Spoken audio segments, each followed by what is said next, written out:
Sunday, 8 p.m. Central European Time, and it's the European Ham Radio Show. And I got inspired by the picture you posted on Discord, Tobias, where you wore a green shirt while filming in a forest. So I'm wearing a red shirt with a red background. It was not green, it was a blue shirt. And that's how much green it turned out through the leaves of the trees. Yeah. We have Chris down in the corner. I'm just going to move Chris around so he's not the first guy on the Ham Radio Week. Yep.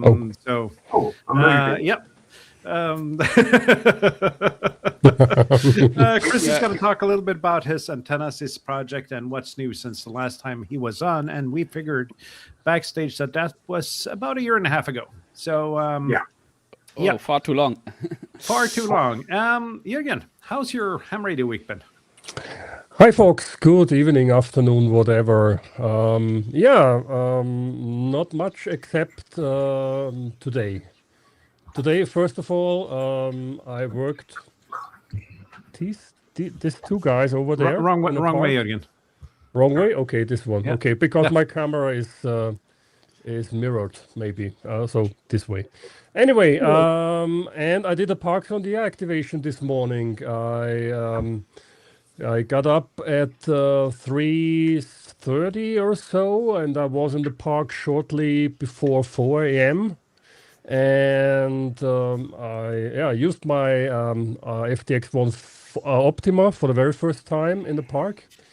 And I had a great pile up to the United States. Some stations on the West Coast, Alaska. Then I had a pipeline to Texas. I don't know why. I worked Prince Edward Island. I worked Colombia, Munir in Bogota, Colombia. Just amazing propagation on 20 meters this morning. And then I came home, had a nice breakfast, and fell asleep. And that was my day today.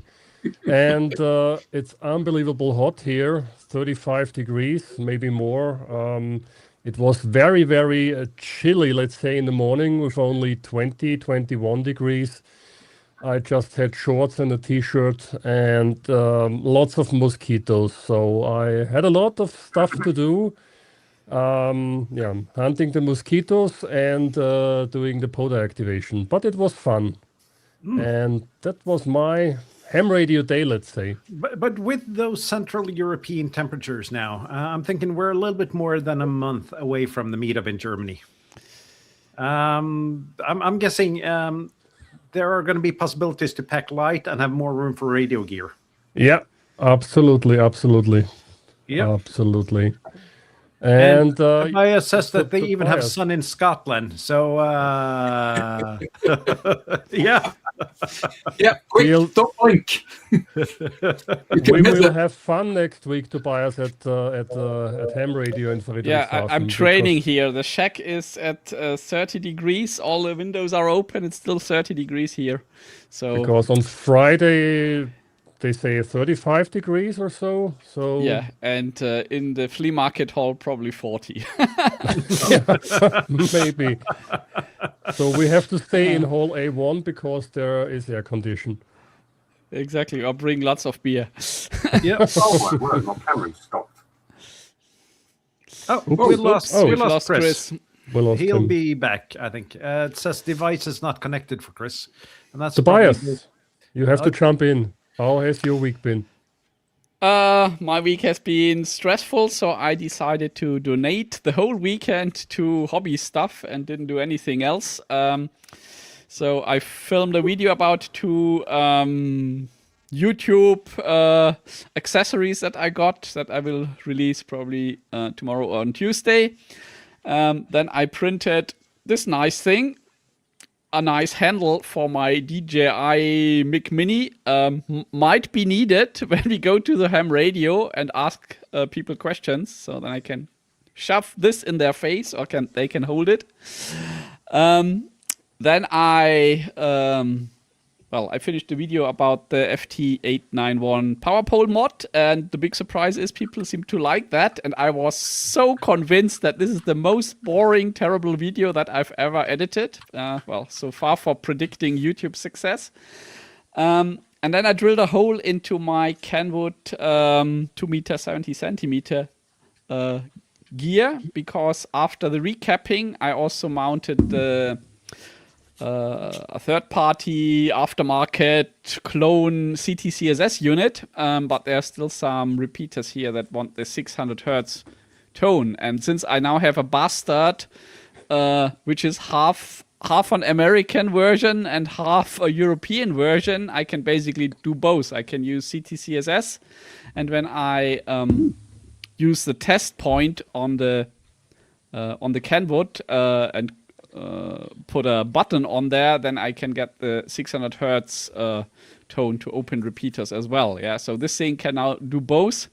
I just have to find a place for a button, because the handset is so packed inside, there's no space anywhere where you could drill a bigger hole and put a button in, right? So I was on one hand side, I was thinking maybe I should destroy the buttons on the right-hand side of the TR751, because they are anyway unused until you have that extra DCS module, which I don't have. So I could just, rewire one of those buttons to be the call tone button. But then I thought, keep the front panel original and, add an extra button on the side somewhere. Yeah. Maybe I'll find one on the flea market, a really one which is not so deep. Yeah, I basically... Yeah, maybe I have 5 millimeter space inside the case somewhere where I can mount a button. I'm thinking a flea market would be the exact place to find stuff like that, Tobias. Exactly. So I'll delay that. I have the cable now hanging out of the handset, and it is working. And I'll buy myself a nice button on the flea market on Friday. Tobias, you said the handle is for the Mic Mini? Yes. Yeah. Could you please send me the STL file? Would be great. Can you show it one more time? Yeah, sure. Let me see if, but it's not. It's a bit knurled. Yeah, so it's not smooth. I'm not sure if you cool. see, but it's actually quite nice. And well, basically just has here this hole for the clip. That's cool. I found it on what. You need one of these TEHRS stickers on it, so it looks like a professional. Will you please send me the link? Sure, will do. And it seems like Chris is having some technical issues, so we'll have him on once he gets back on. I'll hand over. I have several decades of experience in the computer industry, and I can give my expert advice, and that would be try restarting Windows. Yeah. Yep. Have you tried switching it on and off again? He left us now, so I don't think he can hear us right now. But my company bought this USB charging cables with this retractor. I have one as well, but no TEHRS sticker on it. And the TEHRS sticker I got from you fits perfectly on it, so it's amazing. Yeah, that is because the sticker is a little bit smaller than my sticker. Yeah. It was cheaper, Martin. Yep. The budget version. No, just kidding. Anything else this week, Tobias, while we wait for Chris to come back? No, but I think that was enough. It was also very hot, so you cannot really stay here in the shack for too long. I mean, I can switch on all the blue mood lighting that I want. It's still 30, 35 degrees here. And Chris just sent the message. He's getting another computer, so he'll be back in 2 minutes. So, Kjetil, what have you been up to this week? Yeah, I haven't done very much radio this week. I wasn't on stream last week because I was driving Charlotte to the airport. But we had a nice week here at the cabin and did some radio here. We did a POTA on the other side of the lake. And that was really nice. And I also had something mounted up. And that's this thing here, which is a end-fed random wire that she bought from the guy who's not here anymore. Looks like this. So she bought this, and she actually got quite good help, or very good help, in picking this and so on. But it didn't work on her setup, basically. She has like a roof flat thing. So this is going to live here at the cabin, most likely. And I tuned it up with quite a lot of SOTA beams wire. I didn't fill out the entire lot, but I did like an inverted V with, I think it was 45 meters of wire or so. And that seemed to work quite well. Did quite a lot of DX with it immediately. So that was fun. This week I've done the opposite of what everybody else does. I've removed power poles from a cable because I. How dare you? Yes, for those who have seen in our Discord, I had some car trouble, so I had to borrow a car, and I packed light in case I had to go by train back again. So I forgot to pack the connector I needed to connect my power poles to a normal car battery. So I had to go a bit medieval on the cable here and make sure it fits on the battery terminal. And now it does.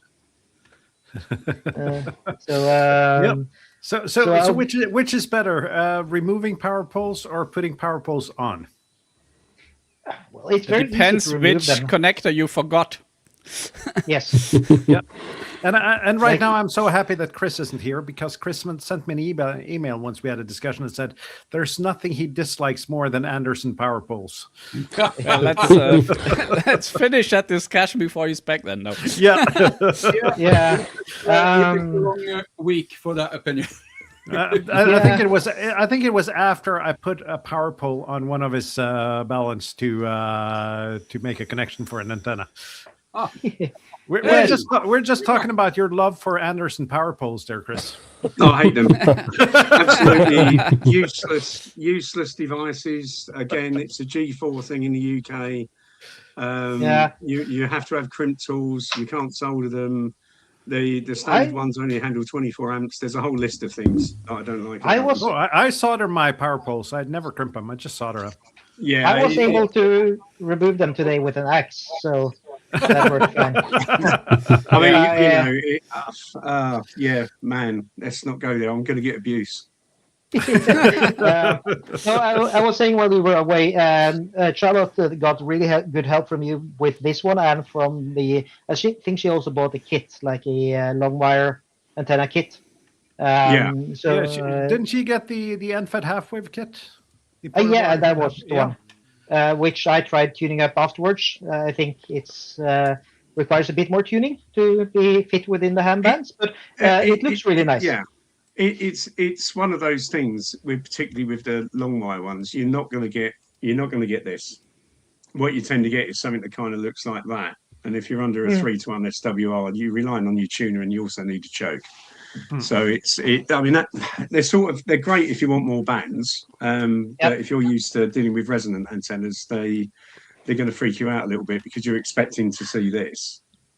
And you don't.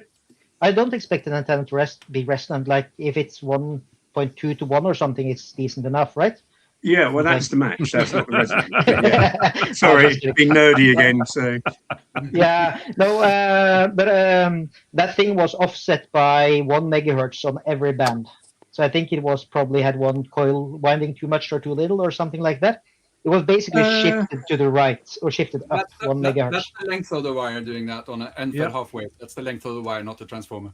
No, but I cut that down, and that worked for most of them, and still was off for quite a few of them.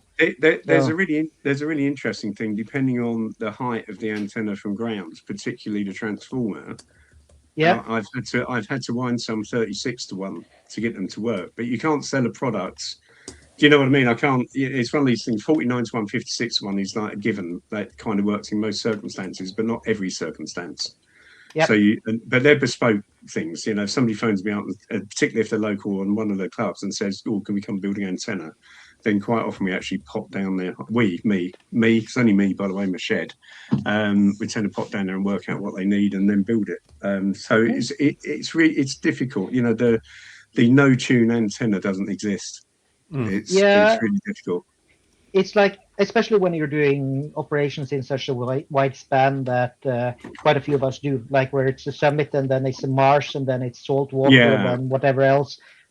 You're never going to get anything that works perfectly on all of these. Like that, Yeah. that's just not going to happen. Especially for portable use, because it's always going to be a compromise. Yeah. Yeah, are you chucking it up a tree, running an inverted L, or is it going up a carbon fiber pole, which in itself causes problems? So I mean, even with the Flytena that you sent me a couple of months back, it varied drastically from the 3 places I deployed it and the way I deployed it, and that's just the nature of the game, doing portable radio. Yeah. Absolutely. So we kind of rudely skipped you while we were away, Chris. So maybe you could tell us a bit about your week, if you've done anything fun radio-wise. I can do, but no, I can't show the photographs because I'm on the laptop, not the PC. For some reason, my PC webcam doesn't like this thing. But my week's been quite an interesting one. Yesterday, I did a charity walk in the UK, walking a marathon around what we call the Jurassic Coast, which is quite hilly. And I took with me these guys. Hang on a sec. Little CB handheld and my trusty old, I think what's that? It's a FT60, which was the first radio I ever bought. The FT60 is a great radio. FT60, it's really sensitive. I really like them. It's bulletproof. And it was and they're light enough to stick to in the backpack. So it's 26.2 mile walk. There I am. I did finish, and I finished in under 9 hours, and it was. It's fun. Like I say, you never talk about walking to a Norwegian, but for a British person, that was hilly. It was super hilly. And considering I'm going to stop sharing my screen now, so I don't show your entire Facebook page here, Chris. So, but as you told us backstage, though, there was quite a bit of elevation gain on that walk. Yeah, I mean there was numerous hills. The small ones were probably 60 meters, 68 meters. Some of the bigger ones were 200 meters plus. And there was a lot of them, probably about 20, or certainly there was 4 big ascents and probably about 15, 20 smaller ones. So the ascents was in the thousands of meters, not in of course, the problem is not the ascents, it's the descent that takes more of an effect on your knees. But it was one of these crazy things. I said to my friends in the pub when I was 59, I want to do something when I'm 60. And one of them went, well, charity walk. So it was like, well, okay, I'll do a charity walk. And then learned that, I needed to get fit for it. So I lost some weight to do it. I think about, I don't know. So I'm doing the UK to kilos conversion on my head. It's not going very well at the moment. Because you guys aren't completely imperial, but you're not completely metric either, which really makes it confusing. It is for me. We get arrested for going over 30 miles an hour, and it's 50 kilometers an hour. And it's easy when I drive in Norway and places like that when I've worked. But yeah, so I think I lost about 29 kilos in weight. Did a lot of exercise, went into it. Just went into it. I'm 60 years old now. I thought I'll give it a try, and everybody, it's not a race, right? It's a charity event, but everybody wants to know their time. And I ended up 28th out of 457 entrants, which I thought was quite good for one of us Radio Am guys who apparently all we do all day sit on their bottoms and talk radio. But yeah, so it was great fun, and also made 3 QSOs on 2 meters and 5 on CB when I was walking along the coastline. Nice. So Great. And it's really difficult when you're out of breath trying to talk. It's going back to the background noise. Somebody's like, your audio is a bit fuzzy. I'm knackered. I've just walked up the hill and it's.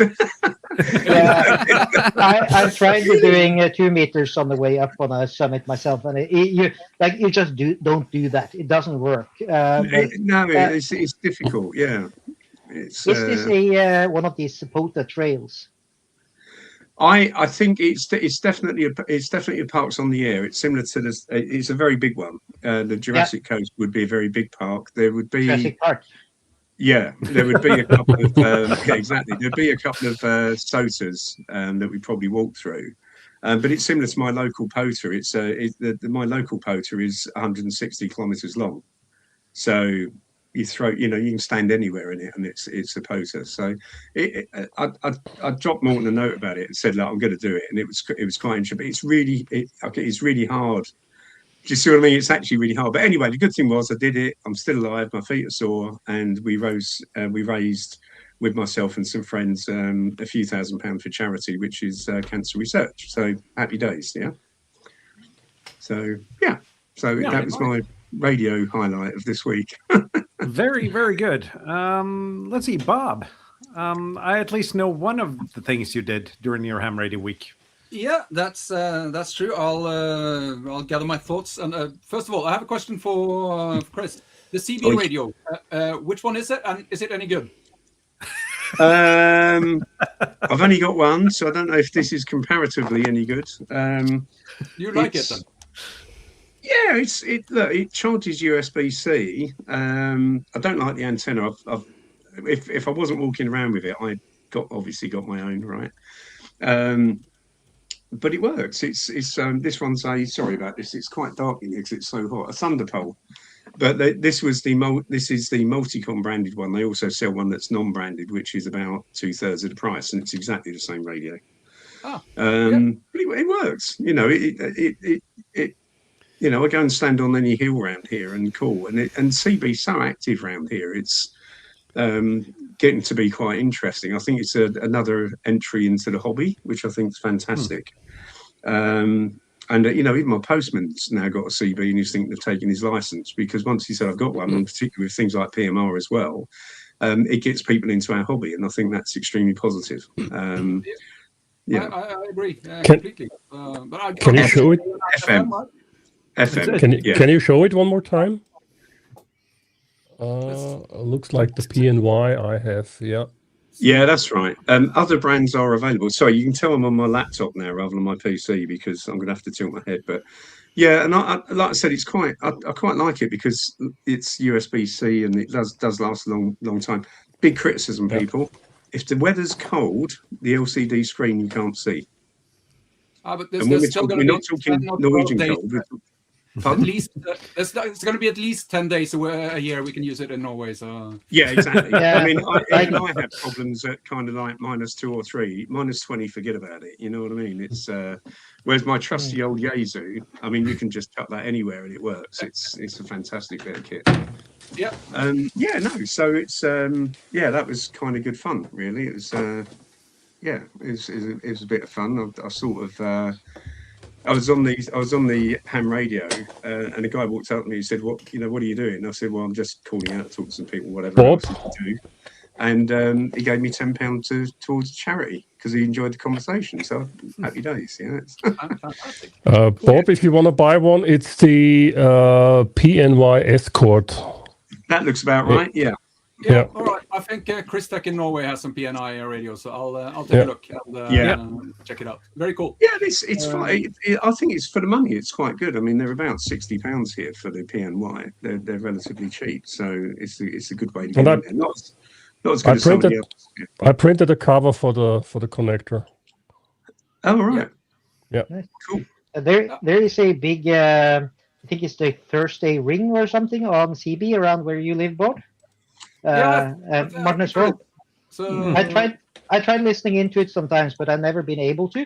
Of course, my G90 isn't very happy with CB frequencies, but it does hear them every now and then. I do have my Blue Zodiac on the shelf over there, and it's been there for 3 years now. I just looked at it, it worked, and I haven't used it. Yeah, is there a market? Maybe it doesn't have FM. I don't know. It's I'm not sure if that's FM or AM. Actually, it's old. Yeah. Well, I guess the Zodiac is FM. It is FM. All right. Yeah. So while we're slightly off topic there, Chris, is there a market for, or do CB people buy NFEDs or transformers and so on from you? This year I always say we because it's a business, right, rather than me. But the main thing that they buy is common mode chokes. So, and with the common mode chokes, I know you guys know this, okay, but it's one of those things. Depending on the number of windings in the mix that you use, you get better or worse impedance on different frequencies. So with the CB guys, I had one product which is a common mode choke specifically for CB and 10 to 12 meters, and a lot of those go out. The CBers, they're in a quite a good position because they can buy a silver rod for 30 quid, and I've actually got one using on 10 meters, and it's there. And like I said, it's just, to me, it's just another tool that we all use. But there is one product, and the difference between CB and amateur radio is the other equipment that they've got. So they typically have an SWR meter. They don't have an antenna analyzer. So quite often it's difficult to say, I'll sell you one of my antennas that needs tuning. Have you got a antenna analyzer and a VNA? And the answer is normally no, because it's a CB, right? It's just a good way to get in there. So it's higher risk than selling to a radio amateur. But I'm quite happy to help the guys and talk about it with them. It's fine. So it's a good market, but it's to me it's how can I say? I'm going to sound like it's an easy way to get in. It's more difficult for them to understand because obviously we've all had to pass our licenses, if that makes sense. So we kind of get some technical basics. Whereas with a CB, you just go buy one, you use it, you put a rubber duck in. You know, they don't realise that is probably about 5% efficient. Do you see what I mean? Yep. Yeah, I remember. And I think with a ham radio operator, they usually blame themselves, or we usually blame ourselves if something doesn't work. While a CB guy would probably blame the supplier if it doesn't work. But they're also really impressed if suppliers pick up the phone. which I tend to do, which is very rare. Or I could talk all day about the questions that I've had over the past 18 months, and some of them, quite frankly, where people have invested £6,000-7,000 in equipment and been sold an antenna that is £20 and doesn't work. You've invested so much in this piece of kit that you kind of need to think about where the radio stuff is going out at the other end. But it's anyway, we digress. But I think let's get on and finish our ham radio moment so Chris can have the last part of the show to actually talk about his antennas and products there, Bob. Very, very sorry. I do need to correct Chris on one thing, because he said there was no such thing as an antenna that was perfectly flat on all bands, and that's just not true, because I have one. Got dummy loads. Yeah. You run whisper on it, you'll find you'll get contacts. The thing is, that's the definition of an antenna that's perfectly flat on all band. That is a dummy load. So that's the point. Let me get back to some ham radio stuff. Yeah, I was out. I'm guessing you're going to talk about that as well, Morten. I can talk about that. I think it's more important than to talk about orange radios and stuff. I will. I haven't done a video in a very, very long time, a proper video. So I decided to do that. I got inspired by Tobias doing the modification to the power pole. Here we go with the power poles, by the way, Chris. The power pole mod on this 891. So I wanted to do that as well.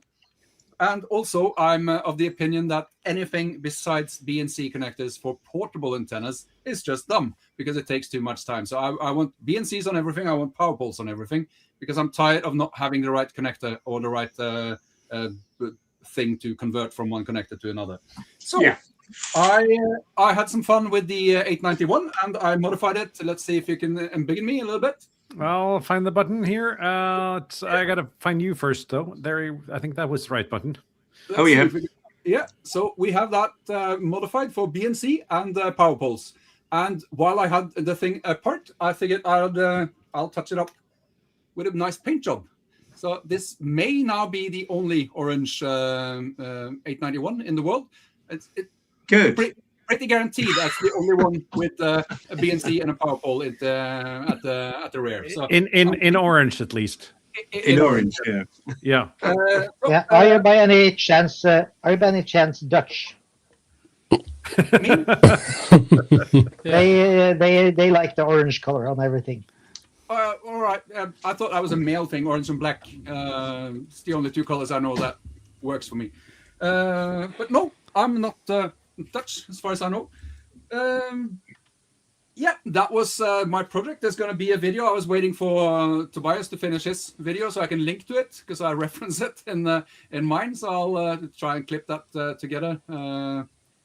Yeah, sometimes in the early next week, I think. And you can see me babbling on about the modifications to do BNC and power poles and painting of the 891. And let me tell you, I like the way this came out. So it's not going to be the last radio that turns orange. Orange, yeah. If you painted it red, it would transmit further, didn't you? Because red is obviously... No. Orange is more dBs than red. I'm pretty sure. So let's see. Anything? No, I'm going to let you talk about our activation today, Morten. I can really talk about the activation and how that video is performing, because there's something a little bit weird about the topic. I've done this topic before, but let me share my screen. First of all, I'm going to say that I built up my my SAT kit and made a video on that last week, I think. Got to test it out while I was at a club meeting on Thursday. I tested that kit out and made a QSO on SO50 with it. Really happy that I managed to do that. And I think the satellite was pretty much below the horizon when I managed to do that. I had the Yagi pointed straight into a garage and still managed to get the QSO done. So really happy with that. And I'm gonna do more satellite stuff this summer, I think. Yeah, I was going to say, you're going to try to track the satellites, or I'm tracking by hand. Yeah. I do have 2 HTs with sat mode though, and that helps and does the Doppler stuff automatically, and that makes it a lot easier. So now you only need about 7 hands instead of 10 to actually be able to do that. I use my telescope mount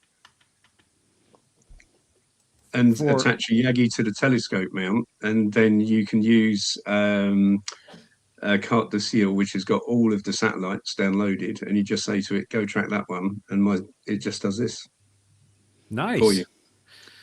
Yeah, I've been looking at LB8 India Juliet, is that his call sign, Øystein, who's been doing YouTube videos on his homemade 3D printed sat rotor. Yeah, I saw that. Yeah. So we need to bring him on the show, and I actually just commented on the video and said, "Shut up and take my money," because that thing is awesome. But besides that, as most of you probably know by now, there's a lot going on in my life. So I've been doing a lot other stuff than ham radio. But Friday night, really nice weather.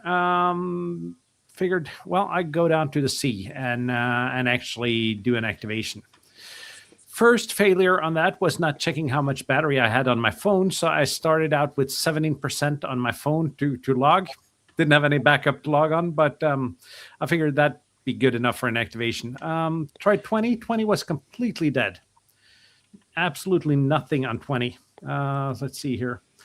So I went to 40. We're at a nice level, somewhere between 7 and 9. But still, the little MA12 mounted on a super clamp on a park bench performed pretty well, even with a S7 to 9 noise floor. Managed 21 QSOs. Even got Tim in the log, G5TM. Haven't had him in the log for a while, so that was fun. First time I've activated solely on 40 meters, I think. And then today, me and Bob went out. When I told you, Bob, some time ago that I was in the middle of separation and divorce, you said, give me a call and we'll go out and activate. And yeah, life has happened. And yeah, I just hadn't come around to it. But I woke up this morning and figured I need to just escape life for a little while. So I called Bob and we decided to meet up at the park. Bob brought his orange 891. 20-meter ground plane antenna. And it was, first of all, it's a beautiful place. Secondly, conditions were absolutely fine. To put it mildly, I think we had 4 Finnish stations on 20 at the same time as we had 2 Canadian stations. And so the band went both short and long, which was really nice there. Made a video about a little bit of follow-up video to a video I made back in January, I think, at the same spot. It was a lot nicer there now than it was in January. I'm just going to say that.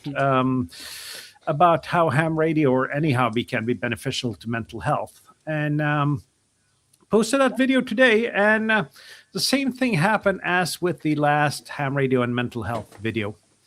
I'm losing subscribers when I start talking about ham radio and mental health. People watch the videos, perform really good, but people tend to unsubscribe from them. It's got to be difficult though, isn't it? Because it's again, you know, where do you drive the topic? It's a very difficult one, isn't it?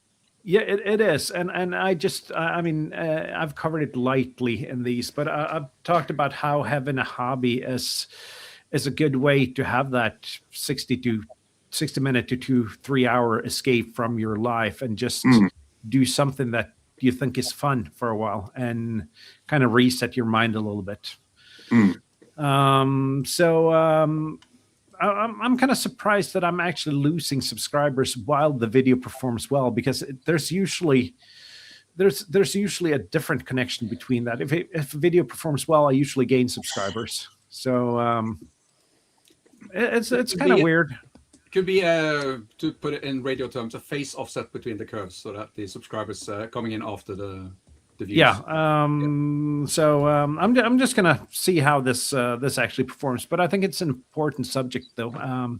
Talk about how we can use portable radio as a way to kind of escape a little bit from daily life. Yeah, I mean, I tend to, and again, I don't do anywhere near as much as you guys, but when I go soldering particularly, it's great because you get an hour's exercise walking to where you're going. You have a crazy 20 minutes operating, which is great fun, and then the hour going back. So it's not just switching off from everything else, particularly when you're in the activation. I tend to not drive to where I'm going. So when you're walking up, you know, a hill that's a couple of 100 kilometers high, you get I think you get a reasonable workout personally. And then if you've forgotten your battery, you do tend to kick yourself a little bit and things like that. But it's that's what I enjoy about it. It's getting out. Yeah. So it's getting out, like I said, switching off, particularly on the coast. I love activating on the sea. It's fantastic. A lot of us will also have jobs that make us be indoors for quite a lot, and other hobbies. So being outdoors is also in itself a good thing. To do. It's nice. I think it's an important topic to do, even though you're losing. Like, not sure if you're losing a. I'm not losing. I'm not losing a significant amount of subscribers. To put it that way, and I don't really care. Subscribers don't really matter except for sponsors, and not many of those nowadays. So yeah. Hey, should we talk about? Let's go on to the topic. I was going to say that. How I talk to myself every weekend. Yeah. I mean, we've spent 38 minutes now, so we'll probably go a little bit over. See what happens. But what's new over at Radio Stuff, Chris? It's been 18 months since you were on the last time. Yeah. So I think. I'll give you. I don't know whether I went over it before, but the background around radio stuff was the pandemic. I predominantly work in travel as an IT consultant, right? So when the pandemic happens, every single travel company cancelled every contract. It was pretty spectacular, and you know it is what it is, and I totally understand that. And so I made a few antennas, and I've got a very. This is the Mark II, familiar shape, guys, right? But these are out years and years ago now, and just made a bunch of those, put them on eBay and sold 20 of them, and then I saw a YouTuber actually showing them. I sent him another one, a slightly different design. That's how it started, but there just seemed to be like a niche in the market for something that's not expensive, may I add. That people could just buy and use, and you could just chuck it in your pocket, basically, that kind of level. And you see it now. You've got, you've now got hundreds of antennas that shape. You've got loads of them like the fly type shape. So progressing from 18 months ago, I think at the time, Morton, there was probably 3 or 4 antennas. I think maybe something like that on the shop. But then going out and actually playing and doing work and different power levels and things like that, it kind of then gets to the point where you realize that you've got to have antennas that are very lightweight QRP. You've got to have ones that are for the guys at home, where particularly in the UK now running a kilowatt, which is not uncommon, and all the accessories for it. So pretty much the past 18 months has been kind of broadening the product set, and also trying to make things easy for me to build, because I'm the guy who's building them. So I need them to share common components, but then also to learn some of the things that, as you guys know, you can really trip up on, such as like putting 100 watts into a small ferrite doesn't do you any good when you're doing it. And those kind of things. So where it's gone over the last 18 months is to just broaden the number of products, and then some of the other stuff actually is to I was saying to the guys earlier, sorry about this, I put it down there, guys, so I've got to find it again. Hang on. Here we go. Let me come back on TV. Whee! I can turn on the laptop. Is then looking at future products. Now, these are not, I always say there's nothing, I don't think there's anything doing ham radio antennas, right? It's just you need to make them well. But then we're going into, I built several receive antennas for people for shortwave, longwave receiving, which is different ferrite mixes, different turns, different ways of doing it. And then also, which we had a chat earlier, chaps, galvanic isolators. So this is not a one-to-one choke. This is a galvanic isolator. So you'll see that you've got red and green on both ends. There's a capacitor that on each end that makes the higher bands look nicer to the radio, and it's just a bunch of twists. It's just a bunch of twists around a ferrite, but it will disconnect your antenna from your station, which is where a lot of noise comes from, particularly if you're using a vertical, and you tend to also earth one side of it as well. So I've really done that. So I just wanted to go through how we go from here to the yet another fly tenor, Morton. So this was these were the early ones, and then we went on to, I think Morton's going to have a shiver down his spine in a minute.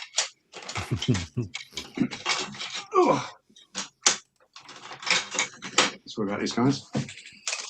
To building something like that, Morton. Do you remember that? Yep, I remember that. I got the smaller one. I built that live on YouTube. Yeah, really bad idea.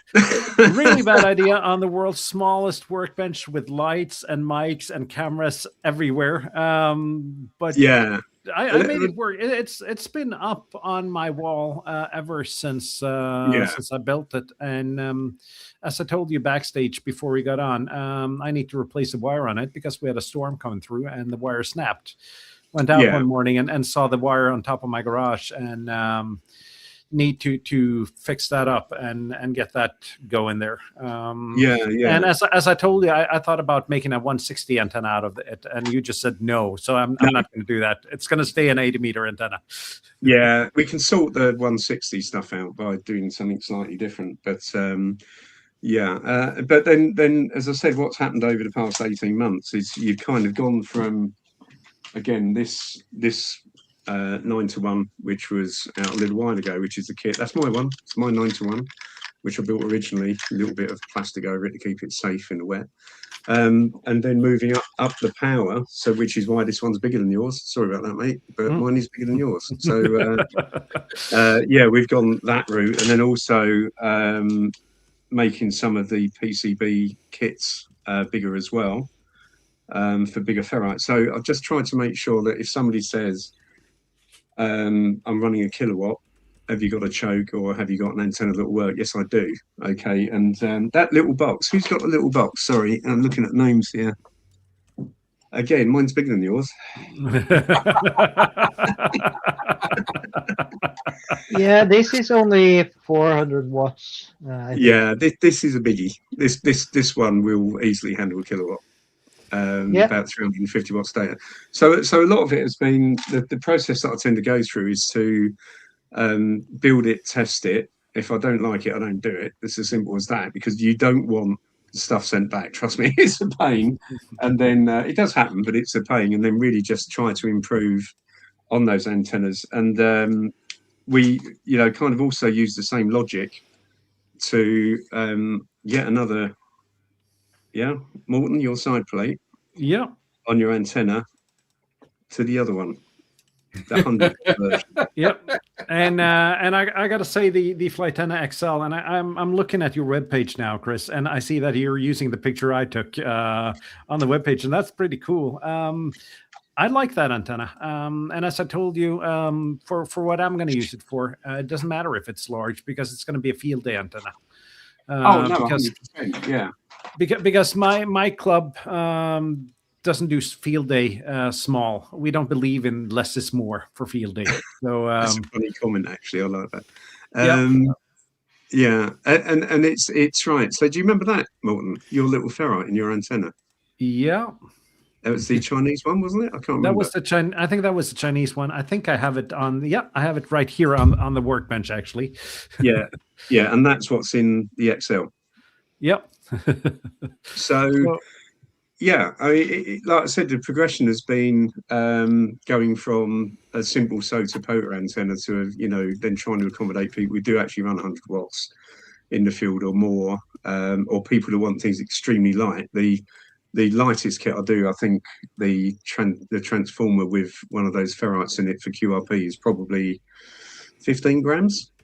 If you really want to go light, we can go really light, and then up to the larger ones in the XL. But it's really interesting because there seems to be a really big swing from end-fed half waves to 9-to-1s and onto the next. Do you see what I mean? It's almost like they come in and out of fashion, which is great from my point of view because I've got 2 of them, and I quite often find customers will maybe buy an end-fed half wave, then they'll come back and get 9-to-1. I've got a customer who's got 3 end-fed half waves because he cuts them specifically to resonance rather than doing the LC standard LC circuit. But I'm not going to argue. And then moving on. So the 18 months has been going around that, and then the other things, which again I was going to show you this in the CAD program, but in that XL, can you see? I don't know if this is going to come across well. Yeah, it comes across well. Yeah, there's vents all the way around the inside of that antenna because it's going to have to sort of try to displace any heat. And as I said earlier, there's brass inserts holding it all together. So when you talk about the build quality, I want to make the antennas so that you kind of feel that it's made well, if that makes sense, rather than it's not. And they take a bit of time to design and build and get right, but you ultimately end up with that going on to that with some other bits and pieces. Now the other thing, Morton, what do you think of all that wire I sent you? Oh, nice. Very nice. And a lot of different wire. And I actually had some plans to make a video on it. But let's put it this way. The wire is still on my workbench. Oh, yeah. Yeah. So the other interesting thing has been is try to find wire that actually works well. Wire's wire, right? You can use stainless steel wire if you want to or whatever else. But it's Tim. He lives near me, Tim, oddly enough, not far away. The thing that you'll find there's some low temperature silicon wire and very flexible wire. Because the other thing that I've learned, particularly when people go camping in the winter and things like that, is if I just give them normal PVC wire on one of the antennas, it is really stiff when they're using it. So there's some low temperature wire there as well. So the other thing I'll be doing, it breaks actually. So if you're going to like minus 25 or so, aluminum wire just breaks. Yeah, I think Morton's got two lots of wire there that are rated to minus 50. Yeah. And you get really sad because you put them in the freezer and then you try to wrap them around one of the antennas, which is really weird. But then, like I said, it's being like almost like a constant progression, Morton. So it's how do you am I using the right core? Is it relatively efficient? Does it tune up? Which is the other thing. You can have amazingly efficient core, but it won't tune okay, which unfortunately a lot of people seem to sort of push to one side when they're building these things. And there is a balance between what you're using in the antennas versus how usable an antenna they are as well. And if you're going to get losses, you're going to get heat, and therefore you need to dissipate the heat if you can, or put sensible ratings on the equipment as well. You don't say that it's going to run 400 watts when there's two, T4142s inside. It's quite amazing stuff. So I think I've said this to you before, Morten. You end up then with my prototype. That's my antenna. Okay, printed in black because it's mine. It goes faster when it's in black. Right? So, and even building dipole kits with a common mode choke on the dipole kit as well. And I would have thought these would have sold really well because these really work. But I've probably only sold 10 of them in the past 2 years. I think for portable operations, there's, first of all, and you could probably blame us ham radio YouTubers on that. Not a lot of us use dipoles portable. And there's a reason for that. And that's, it takes a lot longer to set up a dipole portable than it does with something NFED. I always use the NFED, right? I'm there. I do have portable dipoles. I do have a portable G5 RV made by what's his call sign? Whiskey 9 SAB, K9 SAB. Yeah. By Tim over in Illinois, I think.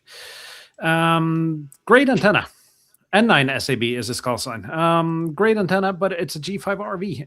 It's just too finicky to put up in the field. And same with a dipole. I think the dipole's relatively easy, but it's monoband. That's the big problem. Yeah. So if you're going at SOTA postering, then obviously, I would tend to work, say, 40 meters, 20 meters, 15, 10 if I can on a single activation. In the UK, if I'm doing a bunkers on the air, 40 meters lights up because that's perfect in the daytime. But then having the ability just to go on the 15 in the afternoon for DX in the UK works really well. So I like it from that respect. I don't particularly care if I've lost some power at the higher frequencies, if it means that I'm not carrying more than one antenna. Because the thing I don't want to carry is the linked dipole. So you're having to go up and drop it, do this, go up and do it again. Yeah, and I do think that band agility is important in a portable antenna. Yeah. I know that you disagree, Bob, but if you look at the activation I had on Friday, where 20 was completely dead, the only station I could hear was that Kuwaiti station that always has a pileup. That was the only thing I could hear on 20 meters. If I hadn't had the option to put a coil on that whip, which didn't make it the best 40-meter antenna in the world, but it made me get the activation done. Yeah, I don't disagree that band agility is a nice feature to have, but it's for you need to decide how many kilos do I want to put in my backpack, how quickly do I want to be able to deploy things, and how effective do I want what I deploy to be. And what we deployed today were the ground plane antenna for 20 meters. That's very few compromises left in that antenna. That's a pretty nice performing antenna. It's you had a hideous, you've got a hideously lossy coil on that though, haven't you? What? A hideously lossy coil. There's no coil. I thought there was a little loading coil at the bottom, wasn't there? On mine? No. This is a right. Maybe it's another picture. If you were thinking about the antenna I showed, there's no coil on that either. It's just on that. That Chinese MA12 antenna, but for 40, there's a loading coil for 40 on it, a fixed loading coil that you insert. But again, those antennas, and again, I've got a shelf full of that kind of kit here. They're really easy to set up. A vertical is you just stick it in the ground, you run out a few radials, and you're done. Yeah. Yeah, and that's fine. Are they efficient? Absolutely not. But not at all. But they're but it's like I said, that's why, like I said earlier, chasing efficiency is not necessarily the best thing to do. It's whatever gets you on the air and you can get out and do it. I think is much more important. Absolutely, and I'm the kind of operator. I have a huge bag of antennas on top of my shelf here. and I rarely use the same antenna twice when I go out and activate. I tend to mix up antennas pretty often, and sometimes I'll even purposely go out with a pair of crutches that I know aren't going to be very effective, but it's going to be a fun experiment. So I've operated an aluminium step ladder before for a weekend. That worked quite well. I think you have more radiating element on that than you do on a pair of crutches. Yeah, but that's what I mean. It's fun, isn't it? It's fun. Yep. But going back to the weight, that's 260 grams. That's 160 grams. Yep. And the later ones, because I've redesigned, I don't think it's going to come across very well, but it's a lot thinner than the older ones. So, you know, I try to knock, and the shape's different. You can see I'm trying to knock weight off because I carry this stuff myself. You know, it's kind of like you can design the best antenna in the world. You need something that fits it. If you're going to go up hiking around, the radio I use is smaller than this. I'm using FX4CR with these as well. So I've got 20 watts, and the whole lot together, including the battery, is about a kilo. Everything. So I think, like I said, in terms of progression, from my point of view, it's giving people more choice, and I kind of know they work, because that's the worst thing about it is anybody can sell a dummy load, right? I think we showed one earlier on, but and you get a great SWR curve, and it all looks amazing. It's a no-tune antenna. I always say every single listener I've got is you kind of need to tune this yourself. Yeah, G90 is good radio, by the way. They're quite cool. And then, like I said, Morten, going, you know, sort of moving forward, I think, again, you guys are going to be familiar with this kind of setup, where it's the traditional 3 stack cores, 52 cores. You know, there's other options out there as well that you can use. So I'll do that. But anyway, like I said, moving forward in terms of products going forward, I'm more interested. I think I've got enough antennas to get me by, if that makes sense. But now we're into common mode chokes specifically for the type of antennas or transformers. And this year I've got 1 2-meter product, and there's another one. Again, it's purely from my point of view, but it's I've got to show you. I've got to stand up too about this, guys, because let me just give me a sec. So I'm not prepared because I had to swap the blooming thing over. But from a 2-meter point of view, moving into kits for people for 2 meters. So, you know, you kind of get one of, and it's a PCB, but I've just used it as a former, right? Just to put things on. But with a few other bits and pieces attached, you get to build yourself a Moxon antenna. And I think there's probably 70 components in this, Morten. So I've got, you know, you end up buying screws by the 1,000. And my Moxon has one of those, which is an actual 2-meter choke that works. Yeah. Whereas most of them don't, and that was a pain to design. I know it sounds, you probably can't quite see it, but there's a specific gap between the coax, and it's amazing how much that affects it. There's no just turn 5, you know, turns around a 1-inch pipe, and it doesn't work. You know, that was modelled quite severely and then tested. So that's there now. It's selling. I think thanks to Tim, who's here, I believe, still here. Thanks, Tim, because the 145 Alive guys are starting to use it. I tend to use mine vertically, so there's a hole for horizontal, and also there it is, vertical. So that just slots on top of a fiberglass pole, and that's it. You know, it just gives you some gain, and it's light. I've also, and again, I don't know whether to release this or not because it's a bit tricky. I've got one in the shed where these are flexible clips, so I can just unclip it and fold it up. And nice. So do you see what I mean? I'm trying to think of things that people will physically, you know, that are easy to use, so that once you've got it and you've tuned it, you can just go up the hill. And every part on this, apart from the PCB, is 3D printed.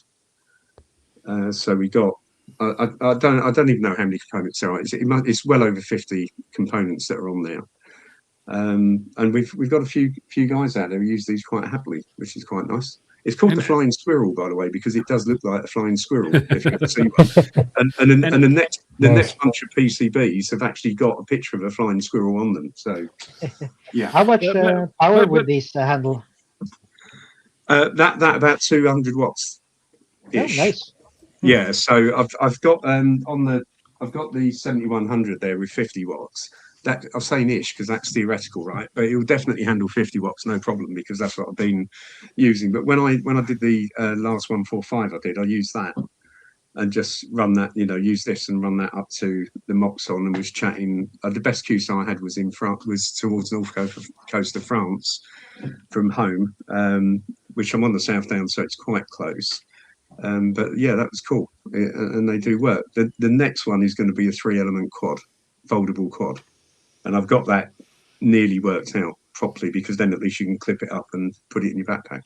Yeah, and what I'm thinking though, Chris, with these Moxons is it's building a 2-meter Moxon kind of gets people to grasp the concept of a Moxon before they venture out and build a 20-meter Moxon or a 10-meter Moxon, which size-wise is going to be a lot bigger, so you can grasp the concept and what it's going to look like when it's done. I do have I have all the components I need to build my 10-meter Moxon now, but I still haven't built it because it's just it turns out into a project that's going to take longer than a weekend to get done and tuned, and then it kind of gets puts off for something that's a lot more fun to spend a weekend on. Yeah, and it's fun. Don't get me wrong, they are fun. I've got I printed some drew some plates and had them cut in 5mm alley with some stealth clamps. So I've got a few of those in the garden as well for one of my Moxons. And it's really interesting because tuning them is an art, right? Because you have to tune both elements at the same time. If you tune one element, it's crazy. I've built a couple of 2-meter Moxons, and tuning them is definitely an art and a bit of luck. Yeah. But once they're there, they're very broad-banded, and they do give you a bit of gain. I think it's meant to be, I don't know, 3 or 6 dB or whatever, but it does give you it gives you an advantage. Living on the south coast is awesome, right? Because all I do is kind of point it one way, and I've got the whole of the UK, because there's very few people south of where I live, apart from Tim is south of where I live. So it's good fun, basically. It's great fun. And so, like I said, it'll be those products. Now, I've also I have and I do use a PCB. So I've done the bias T side and the switch, and I've got a PCB with a switchable end-fed half wave, which I flick a switch in the shack, which then cuts in a 1-to-1 choke rather than a 49-to-1 choke, which has the other quarter wave of my top band antenna. And you just go donk, and then it becomes a dipole on top band. With a latching relay, then? Yeah, but sorry. With a latching relay, I'm assuming. Yes. But the problem that I have is that, again, that's okay for me, and I'm sure you guys would be comfortable using it. But when you're, again, when you're selling these things, unless the amateurs into is building and stuff like that, it becomes a lot more difficult to actually make them commercial, if that makes sense. That makes a lot of sense. Yeah. But as you would know, then you just, I want top band, donk, that's it. I've got a choke sitting there that's built for top band, which will probably be a mix 75 or a 31. And it's all in a big box like that. And it goes donk, and it just goes the other way. I think mine's a mix 75, sorry. And so there's lots we can do, but yeah. Yeah, but not everything is commercially feasible, and I guess there's no. I guess there's also a matter of getting the number of support emails down to something you can handle, and if you make stuff too complicated for the end user, that's gonna increase a lot, I think. My normal phone call is, I bought something from somebody else, can you help me? Which can be a little bit frustrating, because you're kind of like, well, you haven't bought it from me. and I have had occasions where I've said, you really need to go back and talk to the guy that sold you that antenna, because I kind of, it sounds harsh, doesn't it? But I think that's fair, if that makes sense. But 20-meter Moxons, vertical Moxon, they work really well. But it's also quite nice, and I've done it quite a few times now, where the radio amateurs, right, we should talk to each other. Do you see what I mean? So people have phoned up and we've had a good chat, and then maybe I've said I can't help, or have you thought about this? And that's that's good fun. When you get people, when you actually help the people as well. But there's only one of me, and sometimes I have to say it's Monday. I'm actually kind of building everything up, shipping it out. So phone me on Tuesday, because obviously you get the orders at the weekend. So yeah, but it's an interesting hobby job, that's for sure. And then going back to what we chatted about briefly earlier was, what did I do with it before my laptop killed? Was this thing, which is a 12-volt antenna rotator. This one's got a DC motor, but we were talking about the fact that I have to machine this bit, which to me is, it takes time. I don't particularly want to do that. Plus, these cases, the original one. This is an original one because the glue's given away, right? Then changing that over to printing the case in ASA for outdoors, so that could be more permanent, and changing the motor over to a stepper motor. And kind of writing the software. So these are great, and it's like I was saying earlier. I think this is one of the things that I'm probably just going to open source for people, because I just like I say, it is a hobby job. I do still work in the consultancy side, and I think the reality is the only thing that I get built is this. Everything else is off the shelf, and if you've got a 3D printer, you can print all of this anyway. So yeah, so what I want to do this year is just get the software written so that we the community can drive any antenna rotator as long as it's 12-volt with a stepper motor. Yeah, if I write the software, I think it's more valuable than the kit, if that makes sense. Oh, absolutely. Yeah. And now we've got Claude, man. You'd be amazed what Claude does for you. Yeah, we had Jeremy from Ether SDR on last week, which just built that Flex Radio client exclusively in Claude. Yeah, and I kind of get it, because I've built my own login program.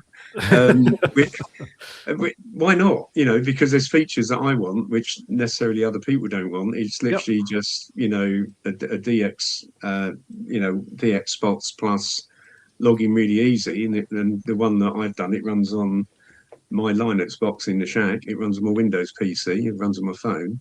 Who knows? It like I say, it's more. So, but from the hardware point of view, and from my point of view, I don't mind making antennas for people. Making antennas is a very crowded industry because there's lots of people selling them and making lots of promises. But the kit side is great if the guys buy them and make their own antenna. I think that's a really good thing for the radio amateurs, because they they get to build it. The only thing I have to be careful of with things like this, and you guys would have seen it, as soon as you put a picture up on the forum, you get people saying, "Oh, can you send me the files?" And what they end up doing is print them, put them on Etsy. So I don't share my print files. It's it is a bit like that. But yeah. So giveaway. Oh, we need to get the giveaway thing ready. So let's see here. I'm just going to see they've changed some stuff in StreamYard. I forgot about a giveaway. So anyway, it's literally my antenna. This has been used.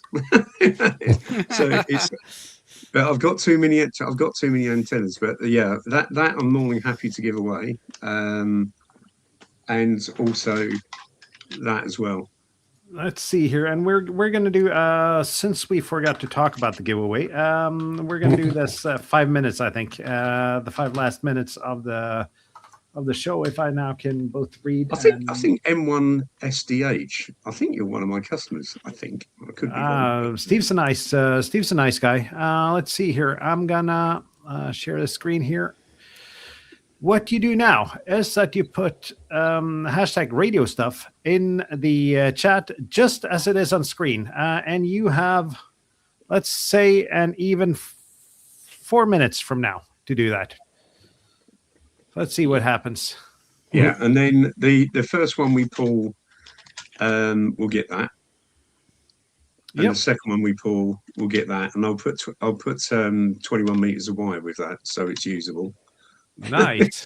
So let's and I don't care where they get posted to, right? They can get posted to the States or anywhere else. Having said that, if I post it to the States, then Trump ads cost me money now. Shouldn't say that, but shouldn't say that, but at least you're able to ship regular packets to the US then from the UK. Yeah. I know. So let's see here. We have 12 people actually wanting one of your antennas now. So it's a 1 in 6 chance so far. Let's see if some other people do it. Yeah. Yep. And we still have 3 minutes left. Yeah. So like I said, this year, the rest of this year, I'm just standardizing everything. I've made the cases for these come as either an end-fed half wave or a 9-to-1. I'll probably make a 4-to-1. I'm trying to know what it's called now. It's some Russian name, isn't it? The antenna that's a 4-to-1. The Rybakov? Rybakov, yeah. I can just wind it slightly differently. This will be a 4-to-1. So, and the reason why I've done it is I stupidly did the cases different. Which when you printing, you don't really want to be printing different cases for different things. No. The ferrites, it's just a wish list. I'd like to see more people using ones this shape. Let's see if I can embiggen you. Just take the do it like that. Little dumpy ones with small holes, rather than what you're all going to recognise. This shape. Yep. That's T140. I mean, I use these in my antennas, and they do work. They're quite lossy on 10 meters, and I don't care. Wind it the K whatever way, it doesn't work again. And these because. These just work really well. It must be to do with the physical shape of the ferrite. And plus, this is a lot. Those are those ferrite cores, aren't they? Yeah. This is a 002, but it comes, like I said, that people seem to forget there's other versions. Which this is a good one. Yeah, I forget his name. There's another Englishman that did a lot of testing and concluded that. Colin, Mike 0 OPX. Yeah, and Colin never put up a sweep of his triple fit 3 stack 352s from 40 meters to 10, and you will never see a sweep of 40 meters to 10 on that, because 40 meters is horrendous on one of those. It's very efficient, but it doesn't make a good antenna. So.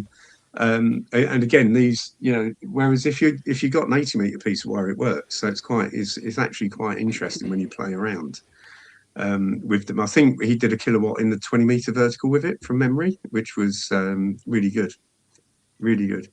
Oh, there's a shameless plug of my chunky end-fed halfway box. Let's see, you guys. You have 1 minute left now to put, and let's see if the producer can do his. Job properly here. Radio stuff in the chat. We have 16 people. You have less than a minute left until I press the draw button here. And as always, I'm not allowed to participate. As always, you're not allowed to win anything, Bob. Yeah, that sucks, isn't it? Yeah. Yeah. But like I said, it's I do it with the local radio clubs. That when I've built one for myself and tested it and tried it, it always ends up going. You give them to the radio club and say sell it on one of your junk sales, because otherwise I'd have 100 boxes in the shed. It's let's just see. We're at 13 minutes past the hour now, so I'm going to press the button here and see which two people win. Woo! Let's see.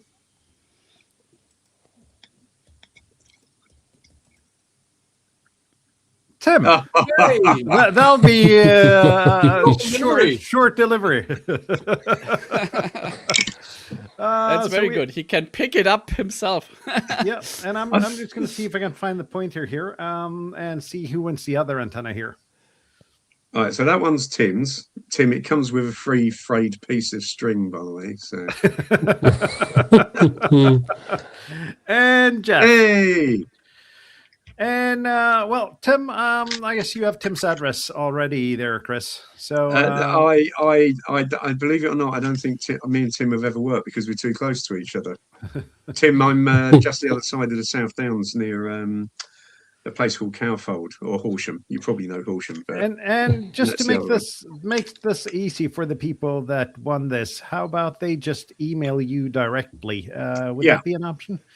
Yeah, and it's well, you've got my email address. You got my work's email address, haven't you? I do. I was going to say, there's Yeah, an that'll email do. address here over on that'll radiostuff.com. work. Yeah. So sales at George Systems Co UK. Just send Chris an email and you'll get your prizes. So it's going to be interesting to see how many I won emails you get. Well, about 16, isn't it, at the moment? So. The thing is, though, we have a recording of the stream, so we'll see who actually won. Yeah. I think we're gonna just try to round things off now. Next week is next week Rig Expert. Yep. That's going to be a lot of fun. See what they can bring to the table here. And can you ask them to go through how to tune an antenna using the all display? Because it's a lot of questions I get. People have a Rig Expert and they say, I want to tune my antenna to resonance. What do these numbers mean? And I don't think an hour is going to be sufficient for a good it would save me time. But it would make a good video series, YouTube video series, that's for sure. Yep. Excellent. And then rest of the summer, we have a couple of shows lined up. We have the Gadget Show on request from you, Bob. Yep. I think you're running out of stuff to buy, so you just want suggestions, right? Well, I'm always trying to give back to the community, so I've spent so much on very generous. Right? Then we're going to talk about summer holiday ham radio, what to do when you're on vacation with your radio, and then the last planned show of the summer. We're going to go through all summer, but the last planned show on the schedule is the Golden Q-Tip Award. Yes. Yeah, and we're going to get back to what the Golden Q-Tip Award is a little bit later on. Once we, I was going to say. Well, this is. Can I create a small spoiler of what my idea is, at least? Yeah, you can, Bob. It's your idea. So yeah, when you're running a pile-up, not everyone listens really well, and some people they listen really badly. And I wanted to create this Golden Q-Tip Award for these people. Yeah. So my thought is we split it in two. We have one for the on-air Golden Q-Tip Award and one for the YouTube comment section Golden Q-Tip Award. Yeah, we could do that. That's yeah. That sounds controversial. The one about a pile-up. It's, we have a couple of stations that we hear all the time. Anyhow, I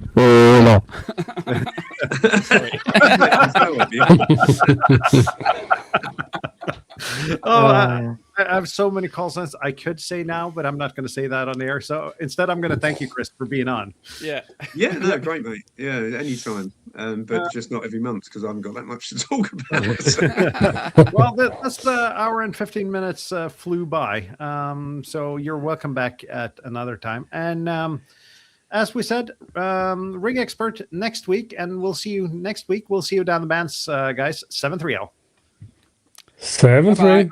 7-3. Okay, cheerio.